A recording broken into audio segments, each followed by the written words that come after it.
I'm often asked about the sun and the damaging effects of it and how it impacts my life now that I'm living here in the Sunshine State. So I thought I'd share what I've learned and my opinion on it, and I certainly hope it helps.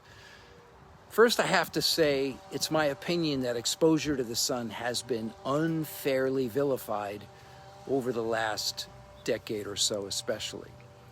And I think what's resulted is a lot of fear-mongering around the dangers of UV light, and as a result, an increase in the number of people using sunscreens and avoiding the sun whenever they can.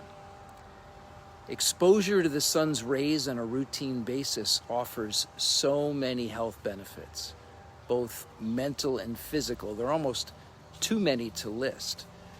What's happened is the pendulum has once again swung too far in the opposite direction, where sun exposure is being, in my opinion, unfairly blamed for increasing rates of cancer and other diseases, when in truth it's more often the lack of exercise or excess sugar and processed foods rather than excess sunshine that's the culprit. That being said, as is often the case, it's about dose, right? For example, a sunburn is always a bad idea, regardless of your age or skin type.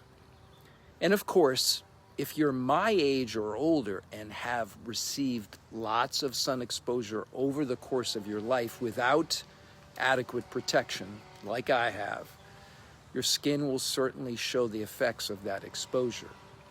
So if that's you, start today to take appropriate precautions whenever you're expecting to be out in the sun for an extended period of time. I'll talk more about that in a moment.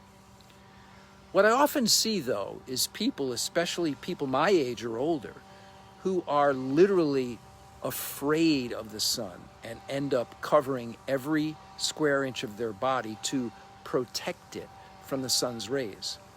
I think these folks are missing out on many of the important benefits of exposure to the sun's rays. All right, to wrap this up, here's what I do and what I'd recommend. First, get out in the morning and expose your eyes to sunshine every chance, every day you can. It'll help get your day started right and enhance your natural circadian rhythms, as just two examples of how beneficial morning sun exposure can be. Now, if you plan to be out for 20 to 30 minutes where you're going to be exposed to the sun's rays, I recommend you skip the sunblock and embrace that exposure. But if you're expecting to be out beyond those 20 to 30 minutes, then apply a mineral-based sunscreen to those areas that you think will be exposed.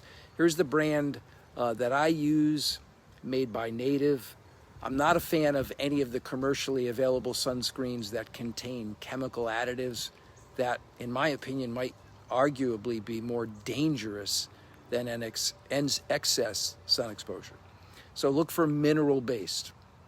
And lastly, keep a close eye on your skin on a daily basis to take note of any unusual changes, right? And absolutely, unequivocally, see your dermatologist at least once a year to be sure that anything that might be going on, which might be dangerous to your health, is caught early. All right, hope that helps.